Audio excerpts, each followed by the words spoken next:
Hi creative friends, this is Solera and thank you so much for being here. So today I'm going to do a spread in my Painting the Feminine art journal by Connie Solera. Now the last time I worked in this book and recorded it, I'm just going to show you. My challenge was that I was trying to keep too much of Connie's work. I loved so much of what she had done that right from the beginning I knew that my struggle was going to be I needed to get rid of more of her stuff. So if you haven't watched that series, I will leave links in the description below, or you can visit my playlist and you can find it there.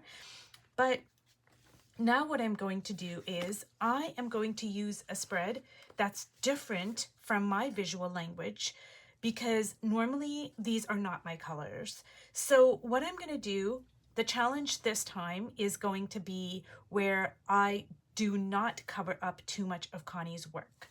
So what I mean by that is in this spread, I wanted to retain too much of Connie's work. And so the struggle was I had to cover up more of what I wanted to keep. And the reverse is going to be true here. What I want to do is I want to retain enough of Connie's work so that, you know, her art is still, her colors, her visual language is still going to show through enough, so 30 to 40%, and I do not want to cover up too much of her work. And because it's a very different visual language, like these are not the colors I normally use, etc., this is going to be my struggle this time. Now, before I move on, I just wanted to address something.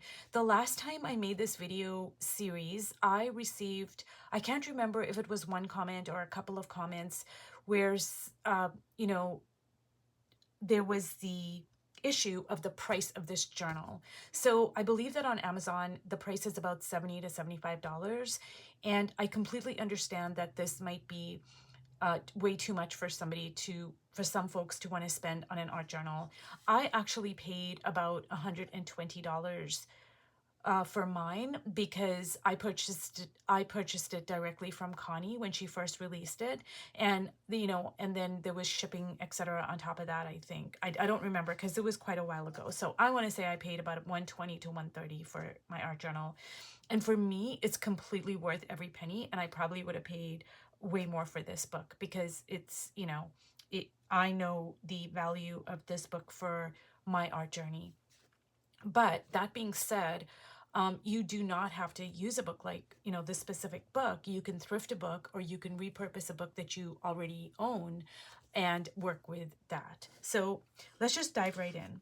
So the very first thing I want to do is I want to use my viewfinder and see what I'm going to keep.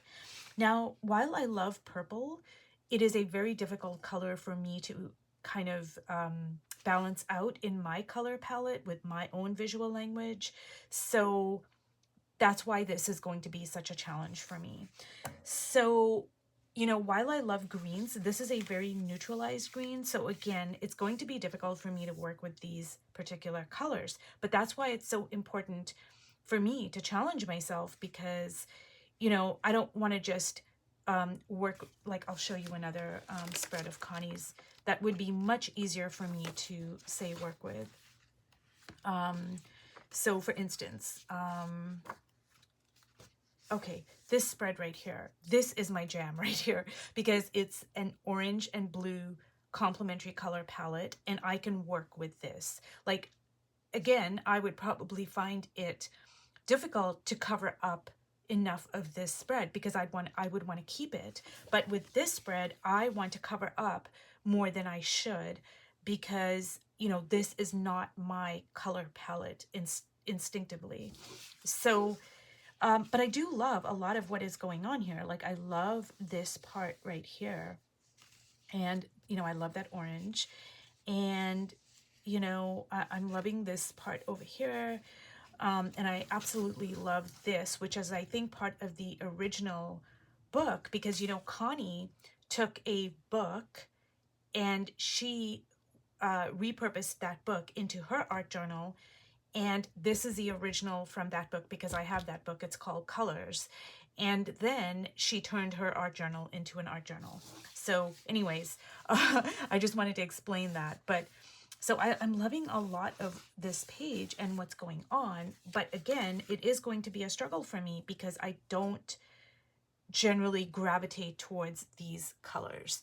Oh, before I forget, I did purchase this Art Guard. It's a barrier cream by Winsor and Newton, and it was about, I think it was about $15 or $16, and I have used it a few times, and I want to say, so I'm going to put some on my hands right now, and I want to say that is actually a really, it's a really good cream. Like, I had heard about this cream before, and I thought, oh my God, I don't want to try it because it just seemed like it would be too much like a glove. But it's not like that at all. Like, I don't even know that I have it on, and it leaves my hands like really smooth. So thank you to the person who pointed out the fact that, yeah, a lot of these paints are toxic. And I have gloves, but I don't wear them when I paint because I can't do that. It just is too aggravating for me. So this is a good solution. And so I've used this a few times. I just got it the other day and I absolutely love it. So thank you so much for that recommendation to the person who left me that comment. I so appreciate it. Okay, so let's just dive right in. So I think the first thing I am going to do is I am going to see where I want to place my figures. And I want to see like, what do I want to retain? So I really am loving this part here. And already I think I can I want to keep this as the neck and I can, then I can retain that. So, or maybe even a body, maybe I'm going to make a small figure here because this looks like it would be kind of a head. And let me see here. And so this would be like her robe or, like maybe she's gonna have this kind of a robe here. And so maybe what I'm gonna do, because Connie tends to draw like lots of robed figures. So maybe I might, go that route. I'm not sure. So let me see here.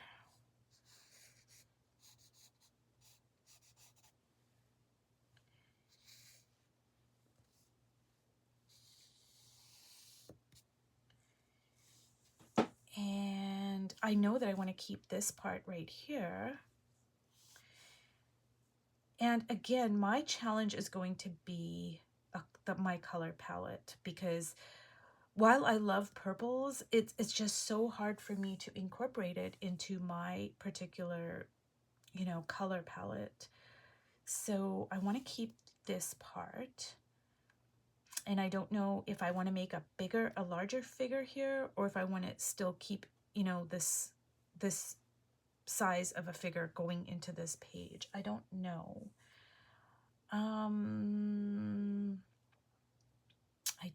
I don't know. So when I don't know something, let me see here. Okay. I think what I want to do is,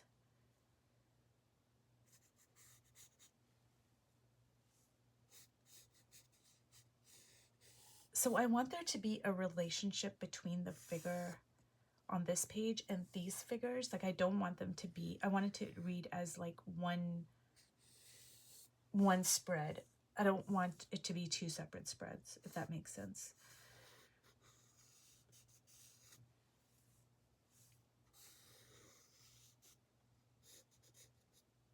So when I'm looking for a book to repurpose in this way, what I look for is, the first thing is that the images in the book have to resonate with my spirit, my soul. They have to speak to me in some way. And I don't have to like every single image. Actually, I like it. It's useful to me when there are images in that book that I don't like, that are, not in my visual language, not in my color palette, that are, maybe even ugly or just kind of uncomfortable for me. I really like that, because then that means that when I do go to work in it, it's going to push me outside of my comfort zone. It's going to teach me. It's going to stretch my own visual language, and it's going to be a challenge for me. Like, I don't want everything to be too close to, say, my visual language, because, you know, then I'm just kind of staying where I am. I'm not growing as an artist and as a human being. Like, I have to I want to stretch myself, you know, I want to step outside my comfort zone. And my comfort zone is hotter and hottest colors. That is what I'm comfortable with. That's what I love. That's what I naturally gravitate towards. So this is very valuable to me, the fact that I'm able to use this particular spread in this way. Okay, so let me see here. Okay, that's enough for right now. So now what I'm going to do is I'm going to work on the figures and see what I want to keep and what I want to get rid of. And I have to resolve this color situation. What I mean by that is I want to retain about 30 to 40% of Connie's work, but I have to inject my own visual voice into this mix here. And I don't know what colors to use because this is so different than what I would generally gravitate towards. So I'm using this color here, and I call this a cerise color. It is a pink, but it does lean towards the blues. So it's a cool pink, and, you know, to me, it pairs well with this purple over here. So what I am going to do is just see how it looks here.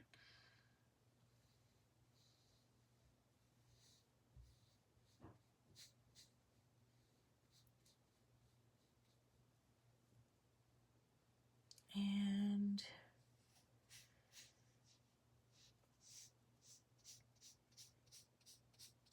now I have a feeling this is going to get messy really fast because even though this is my first layer and I am trying to hold on tight to my beginner's mind and being curious and, you know, being comfortable with not knowing where this spread is going, etc., etc., this is just very, very challenging for me in terms of the color palette. So I have a feeling it's going to get messy really fast here, which is okay. It's totally fine. We're in our first layers here. Okay, so I'm just going to bring some of that into here. And I might retain some of that orange for her hair. And, like, I think I'm going to bring some of that in here.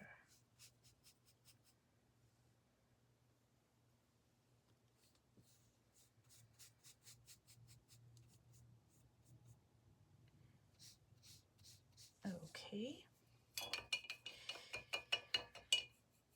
And what I'm going to do is I am going to keep the blue for the face over there, and I'm going to bring in an earth tone for the other two figures. And I don't know if that's going to work, but I'm going to start off with that. And I may, you know, this is just a first layer, so it's probably going to change, but for right now, I'm just going with that. Because I feel like I need to inject my visual language into this really quickly. And I think I'm going to bring in some collage as well. Collage is a good way to inject the page with new energy and, like, you know, like steer the page in a specific direction. And even if that piece or those pieces of collage get covered up, it doesn't matter because it has changed the trajectory of where the page is going. So I think what I'm going to do is get out some collage here. And I want a neutral color. Like, I don't want to have, like, too many colors going on. Like, because I'm unsure of my color palette. So I'm just going to use this neutral collage over here. And it's my handmade Thai mulberry paper. And I absolutely love it. It's from Dick Blick. So I think I'm just going to, like, find a couple of places to put this.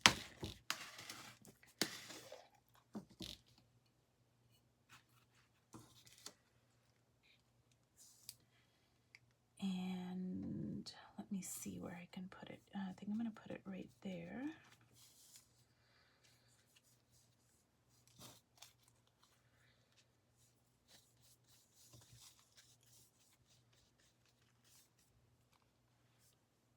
That might be too close to the first piece. So I want to retain this part right there, but maybe I can... I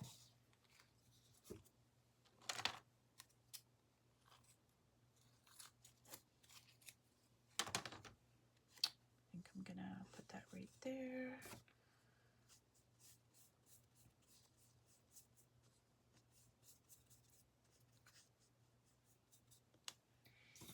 And I think my third piece is going to go, I think I'm just going to put it right there. And you know, this might get covered up, and it's probably going to get all covered up, but it's still injecting my page with some new energy here. And Connie's got a really, in my opinion, strong visual language. So, you know, I have to kind of work extra hard to match that energy, in a sense of, you know, not like, I don't want the page to be dominated by her visual language. Like, I don't want to retain too much of her art. And then by the same token, I don't want to, you know, cover up too much of her art. So it's a balancing act. And, you know, working in this way is just an incredible learning experience. And I never know, like, which direction things are going to go, which is like half the fun. But it's also very challenging as well. So now what I'm going to do is, I think I'm going to try to kind of make a background so that the figures can pop out. But I don't want to make a solid background because I do want to retain a lot of Connie's colors. You know, I don't want to cover all of her colors up. So I don't know how to kind of like, I don't know what to do. Like, I don't know. And I'm going to talk myself through this process. And that way, you know, hopefully, you know, when whoever's watching this, like, you can learn from it and I can learn from it as well. So it is a learning process all around. So what I'm going to do is, I think I'm going to just stick with some of the blues here. So I'm just going to...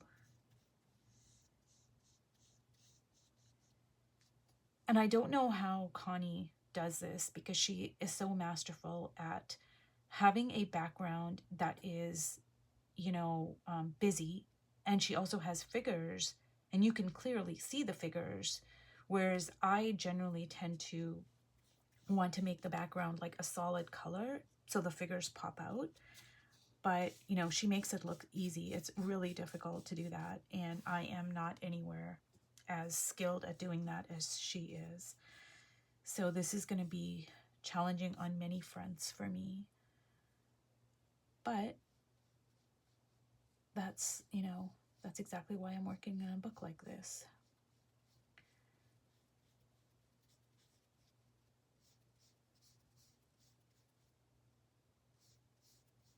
Now, I don't know how much of this I can retain.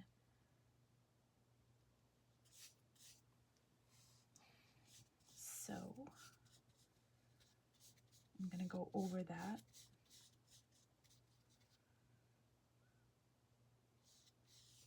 And I know this looks like a big mess, and that's totally fine.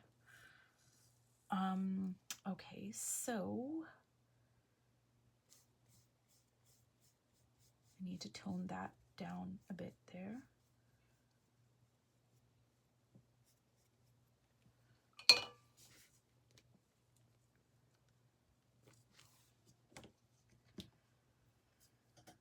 Okay, so I think what I'm going to do, because this looks really out of place. So because this is a blue face, I'm going to go with I'm going to make this a very abstracted face as well. And I'm going to stick to the blue because, you know, it doesn't look right to me. So that's something I can work on right now. So I'm going to use a cerulean blue because I don't want the blue to be the exact same as, like, I want there to be some interest. So I don't want it to be the exact same color as that, which is an ultramarine blue. So I'm just gonna, and that's still wet. So I probably should have waited until it dried out. But anyways.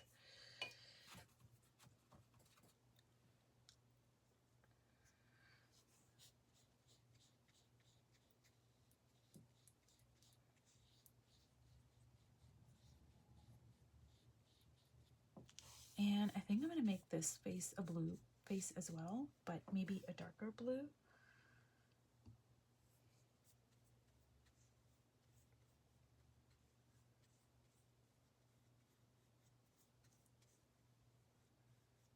So when I first started before I started my YouTube channel, I wrote an artist statement or a mission statement, whatever you want to call it. And I thought about it for quite some time. And, you know, besides the obvious ones of, say, you know, I'm going to be authentic, I'm going to show up as myself, like I'm going to be true to myself, etc., etc. One of the things I wrote is that I am going to leave all my mistakes in. I am going to leave all my struggles in, because I think that's where the gold is. Like, I never wanted to present myself as I have everything figured out. I know the way something's going to turn out. I know what to do, because that is absolutely the furthest thing from the truth. In the sense that most of the time I struggle and I don't know the way a painting is going to go, and I don't know what to do. I mean, sometimes things come together fairly easily, but that's rare for me. So even though there's a lot about this that I am struggling with right now, I'm gonna leave all of my struggles in, because not only is it gonna help me, but it's possibly going to help somebody who's watching this as well.